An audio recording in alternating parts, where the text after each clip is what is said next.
Victims Assistance Program. We're through the Prosecuting Attorney's Office here in Meigs County. In 2024, we had 382 victims, new victims, affected by crime. Thankfully, we had no homicides for 2024. Within that time, between all three courts, we have common police court, county court, and juvenile court. We have attended over 2,000 court hearings, either with victims or have notified the victims about the case and what's happened with the case.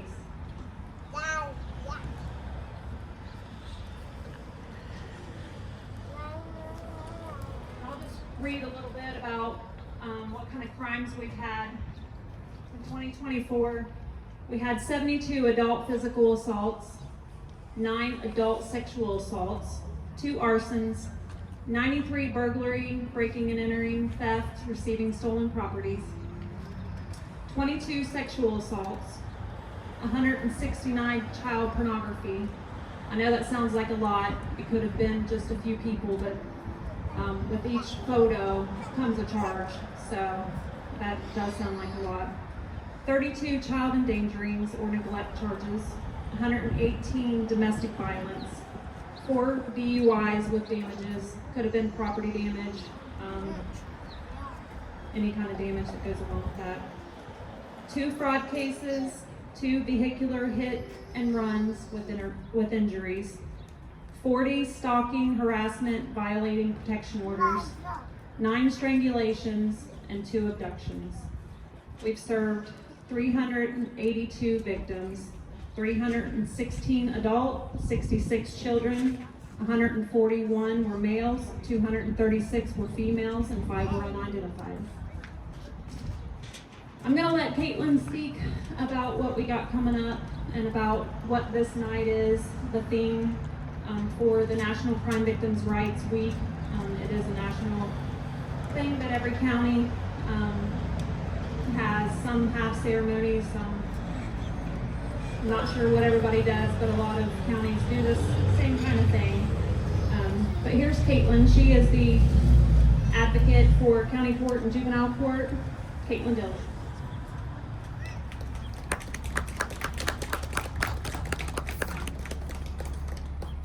Good evening, everyone. Thank you all for coming. I know this ceremony means a lot to a lot of people, so I wanted to thank everyone for coming. It means a lot to see our community come together for something so important, supporting survivors of crime and recognizing the strength it takes to heal. This year's National Crime Victims' Right Week theme is kinship, connecting and healing. And I think the word kinship really captures the heart of what we're here to talk about. It's about relationships, it's about community, it's about standing beside someone when they're going through the hardest moments of their life.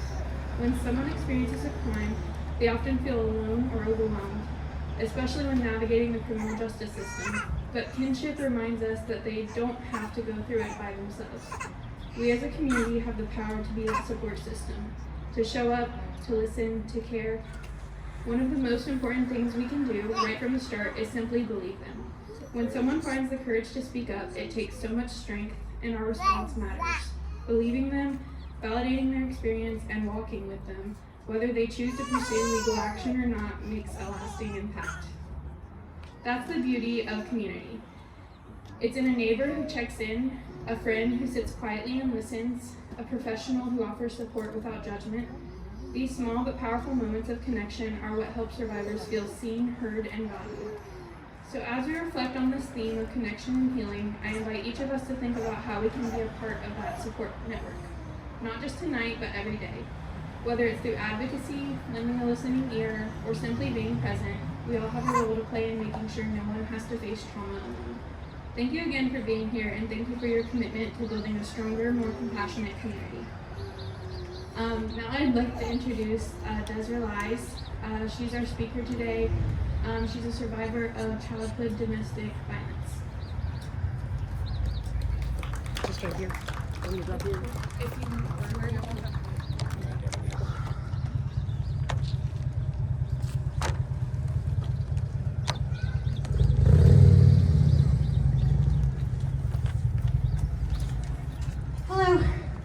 Welcome. My name is Desiree Lies. I am a survivor of childhood domestic violence, abuse, and sexual abuse. I'm just going to touch base on a few things that happened in my childhood. I witnessed a lot, and I mean a lot, of screaming and fighting amongst my parents. Just one incident on domestic violence, them fighting back and forth. I was a very small child, and they were arguing, and there was a butcher knife. And I'm not sure, they had it in their hand, like it was in their hand, like they were threatening to stab each other or to fight. And I remember my father pushed my mom down on this chair. And as that small child, all I could see in my head was her being stabbed. And I ran out of the house screaming. My grandparents lived up the road. I'm sorry. I may have some tears today. This is the first time I've ever spoke this aloud. So bear with me.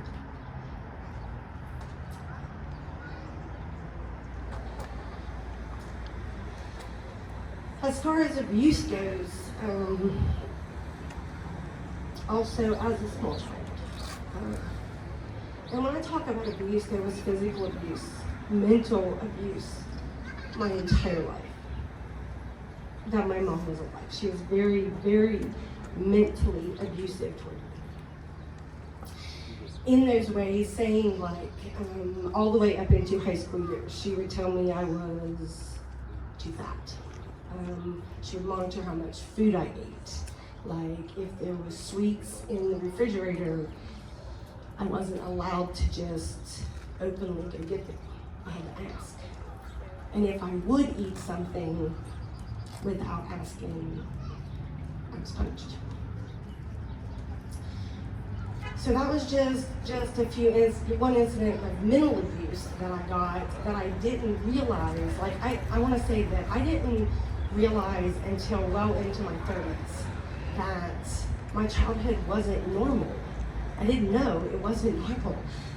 But as you age, you realize that when you have your own children, and I'm probably jumping back and forth here, I'm sorry. But I do have a son, and I remember this is when things started connecting in my head that my childhood was not normal. When my son became of age, 18, he had no desire to leave me. My husband, like he wanted to stay home. And I remember the moment I turned 18, I couldn't wait to get away from her. Like, I didn't care where I had to go. I just needed to get away from her. Like, she was so mean in so many ways. I'm going to go back as a small child. We lived on a farm, and we had chickens. We had several animals, pigs, cows, chickens. This was an incident on the chickens. So I'm going to say I was 10 or under, so definitely a small child. And she called it slop. The leftovers, she would just throw them all into one big container, and she would say, you need to take these out and feed the chickens. And it was probably from here to the Gazebo way. And I went in to feed them one day, and I got flogged by a rooster. Well, obviously she didn't believe me in the past, which I'll get to that was the sexual abuse. So I didn't tell her. Like, I didn't tell her that the chickens had flogged me. Instead, I just started throwing the food behind the chicken coop. Stopped feeding it. So a week or so went by, and she went out to the chicken coop, and there were several that died because I starved them to death. I didn't feed them, I didn't water them. And I remember her getting a switch off of the tree, and she switched me all the way back to the house. And then when we got to the house,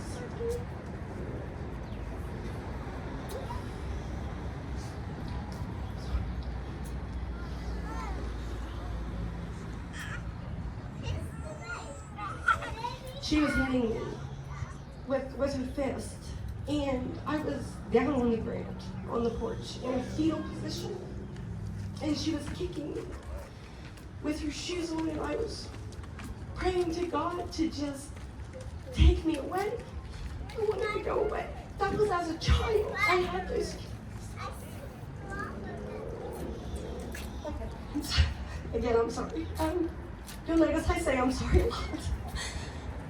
That comes from dealing with narcissism years of your life. When I was 37, my father, let me back up just a second. My mom passed away when I was 19. So from the time I was 19 till I was 37, the only parent I had was my father. And even though he was never what you would call a good father, he was the only parent I had, and I had him on a pedestal. And he and I got in a fight over finances, something stupid. And we hadn't talked for about 8 or 10 months. And it was Thanksgiving, 6 years ago, 7 years ago. It was Thanksgiving 7 years ago, and a friend of the family commented on a Facebook post I'd made. And the Facebook post was my dog sitting in the chair at the table waiting for her Thanksgiving dinner, and I posted that we wished everyone a happy Thanksgiving. Isabel was also ready for her dinner. And someone commented and said, you should be ashamed of yourself that you're feeding a dog and not your father. So I didn't retaliate to that in any way. I literally just deleted the comment and blocked the person. But that night, I went to bed. And when I woke up the next morning, I had this nightmare.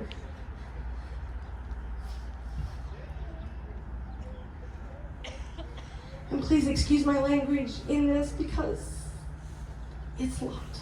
I woke up the next morning and I had a dream, a horrific dream of this small child's hands being placed around a penis. And adult hands being placed over them, and he jacked himself off. That's all I seen. And I was like, wow, where did that come from? Who was that? Why would I dream that? And for nights, just repeatedly, I seen more and more. And I realized it was me. And I seen his face. And I don't remember my dad ever with teeth. He had dentures for as long as I can remember. But this man had rotted, jagged teeth.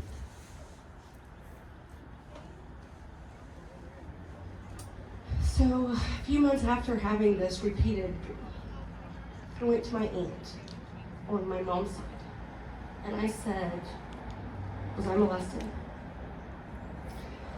And when I tell you that, saying that, your jaw hits the floor, her jaw hit the floor, and I said, wow. Who was it? And she said, it was your dad. And she said, who told you that? And I said, nobody told me. I remember it.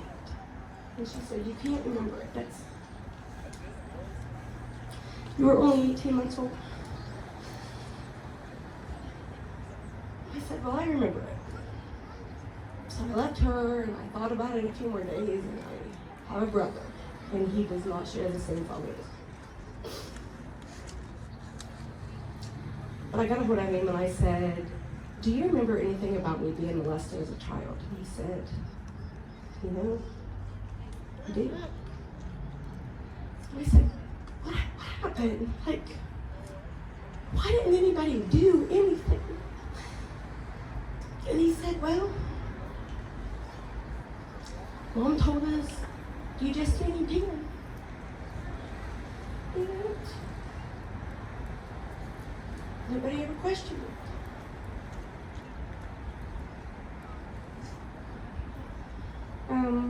I don't don't know how, I can't remember. I don't know how extensive the abuse went on.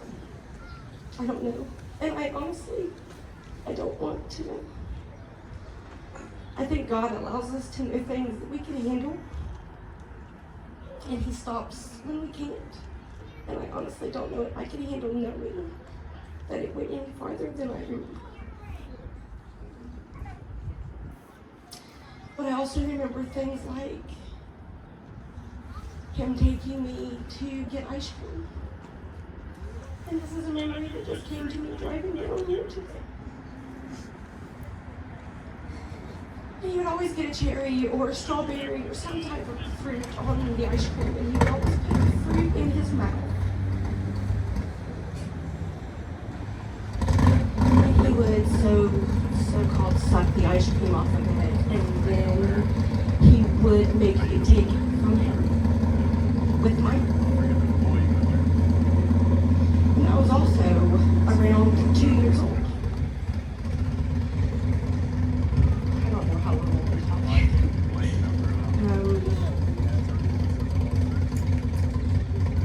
I will say, I'm sorry, I got emotional. I kind of figured I would. But I do want to say that if a child of any age comes to you and says that they've seen something, or I was told that my telling was that I seen white stuff come out the end of his. And my mom said, no, that was pink. So for one thing, I want to say, when you don't believe someone at such a small age, you're only teaching them one thing, and that's to lie. Because if you are telling the truth and someone doesn't believe you and they tell you, no, that's not what happened, but this is what happened. From that moment on, anything that bad happened, like not feeding the chickens, I was terrified to say, because nobody would believe me. So that's number one. Number two, please, like I said, if somebody comes to you, like my family, other family members knew, and for a long time, I had resentment toward them for that. It wasn't their fault, and I know that now.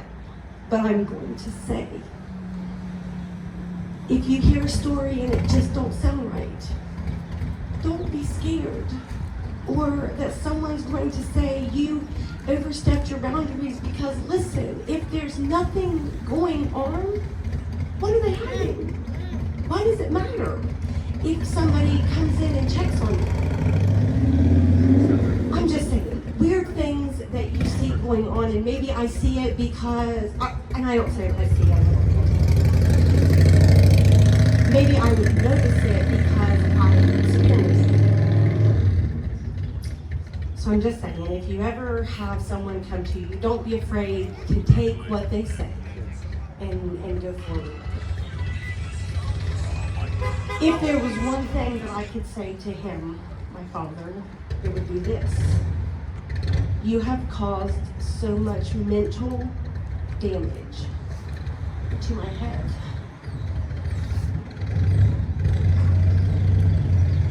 And in a way, I know this sounds so crazy, but I wouldn't be the person that I am today had I not dealt with the trials and tribulations that I dealt with my entire life. And I think that means something. So do not let something that has traumatized you, abuse, neglect, just anything, do not let it traumatize you to the extent that you let it take over your life. Like, you can overcome it, and you can be successful, and you can be happy, you can find love, you can have a family. I say that because I did it. I lived the life of abuse, and I now am the happiest, healthiest in all aspects. So don't let it define who you are. You can overcome it. And if I ever get to come face to face with my mother again in the next life, because she is gone, I only have one question, and that's why. Why did you not believe me? And why did you continue to keep him around and marry him after the fact? If you guys want to hear more, I have a YouTube channel. If you're on YouTube, you can look me up at the DEZ Lies. I'm also on Facebook, and I have a podcast on Apple. So also, if you search Desert Lies on Apple, it should come up. There's two, one with my husband. There's also one, it's called Opinions with Des, and I do talk about my own situation. I also have guests that come on and tell their story, because you would be dumbfounded how many people have some type of abuse or neglect in their background. It's very common. Thank you guys so much for listening to me. I really appreciate it.